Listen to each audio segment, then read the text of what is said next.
부부가 함께 집 한 채를 샀습니다.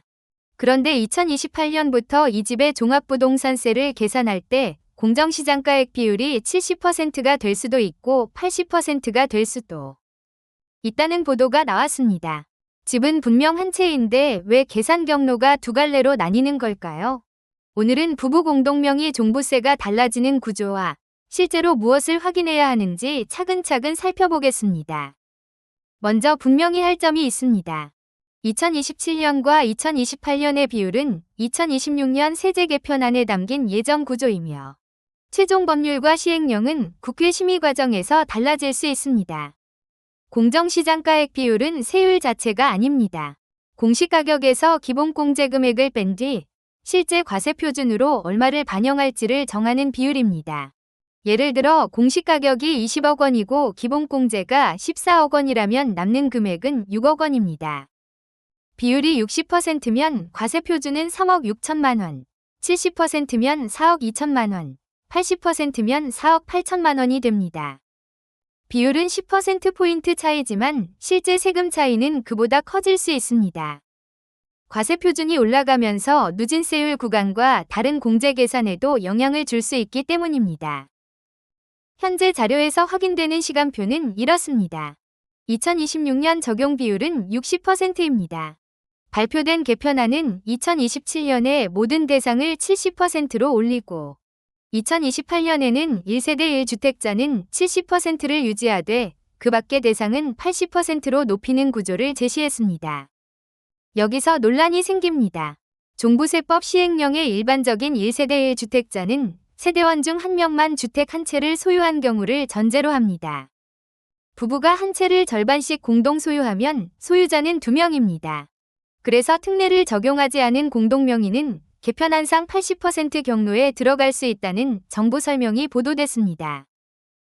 그렇다고 모든 부부 공동명의가 무조건 80%를 적용받는다는 뜻은 아닙니다. 현행 종합부동산세법 제10조의 2에는 공동명의 1주택자 특례가 있습니다. 일반 공동명의 방식은 부부를 각각 납세자로 보고 각자 9억 원씩 공제받아 합계 18억 원의 공제 효과를 얻습니다. 대신 고령자와 장기보유 세액공제는 적용받지 못합니다. 반대로 공동명의 특례를 신청하면 부부 중 한 명을 납세 의무자로 정하고 1세대 1주택자로 보아 계산합니다. 개편안이 그대로 시행된다면 이 특례 경로에서는 70% 비율과 1세대 1주택자 공제체계를 적용받을 가능성이 있습니다. 결국 선택지는 18억 원 공제 효과를 유지할지 낮은 비율과 세액공제를 택할지의 비교가 됩니다. 기사에 제시된 시뮬레이션으로 비율 차이를 보겠습니다. 공시가격 30억 원 주택은 70% 적용 시 종부세가 353만 원, 80% 적용 시 423만 원으로 계산됐습니다. 차이는 70만 원입니다. 공시가격 35억 원 사례는 566만 원에서 783만 원으로 217만 원 증가했습니다. 약 38% 늘어난 셈입니다. 공시가격 50억 원은 1,963만 원에서 2,522만 원으로 559만 원 차이가 났습니다. 하지만 이 숫자는 동일 기사의 특정 가정에 따른 비교값입니다.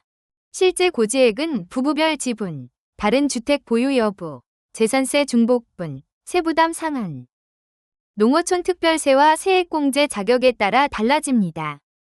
공동명의와 특례 중 어느 쪽이 유리한지는 가격대에 따라 달라집니다. 낮은 가격 구간에서는 부부가 각각 9억 원을 공제받는 일반 공동명의의 효과가 강합니다. 현행 구조에서는 공시가격 18억 원까지 일반 공동명의 종부세가 발생하지 않습니다. 기사 시뮬레이션은 개편안 적용 이후 공동명의 부담이 1세대 1주택자보다 낮거나 같은 구간을 약 19억 2천만 원까지로 제시했습니다. 중고가 구간에서는 낮은 비율과 세액공제를 받는 특례 경로가 유리해질 가능성이 커집니다. 공시가격 28억 9천만 원 사례에서는 1세대 1주택자 180만 원, 공동명의 371만 원으로 차이가 났습니다. 다만 초고가 구간에서는 세액공제 금액 한도가 세 변수로 작용해 공동명의가 다시 유리해질 가능성도 제기됩니다. 유불리가 직선처럼 한 방향으로만 움직이지 않는 이유입니다. 실무에서 가장 중요한 시점은 9월입니다. 현행 공동명의 1주택자 특례 신청 기간은 9월 16일부터 30일까지입니다. 한 번 특례를 신청했다고 해서 영원히 같은 선택이 정답인 것은 아닙니다. 공시가격, 나이, 보유기간 또는 향후 거주기간 요건, 다른 주택의 보유 상태가 달라지면 결과도 바뀔 수 있습니다. 2028년부터 비특례 80%와 특례 70%가 실제로 확정된다면 매년 두 방식의 예상 세액을 비교하는 일이 더 중요해집니다.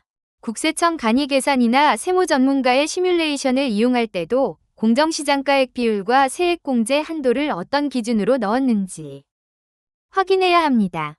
그렇다면 지금 공동명의를 단독명의로 바꾸는 것이 답일까요?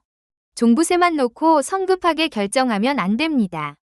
배우자 지분을 넘기는 과정에서 증여세와 취득세가 생길 수 있고 장래 양도소득세와 상속설계에도 영향을 줍니다. 종부세를 조금 줄이려다 더 큰 이전 비용을 부담할 수도 있습니다. 더구나 이번 내용은 아직 개편안 단계입니다. 일반 공동명의도 70% 대상에 포함되도록 문구가 바뀌거나 기본공제와 장기거주 세액공제의 구체적인 요건이 달라질 가능성이 남아 있습니다. 지금 필요한 것은 명의 변경보다 최종 법령을 기다리면서 두 계산 경로를 준비하는 것입니다. 확인 순서는 7단계로 정리할 수 있습니다. 첫째, 매년 6월 1일 과세기준일에 부부와 세대원이 보유한 다른 주택이 있는지 확인합니다.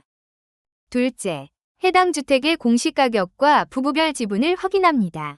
셋째, 일반 공동명의의 9억 원씩 공제 효과를 계산합니다. 넷째, 특례를 적용했을 때의 기본공제와 공정시장가액 비율을 넣습니다.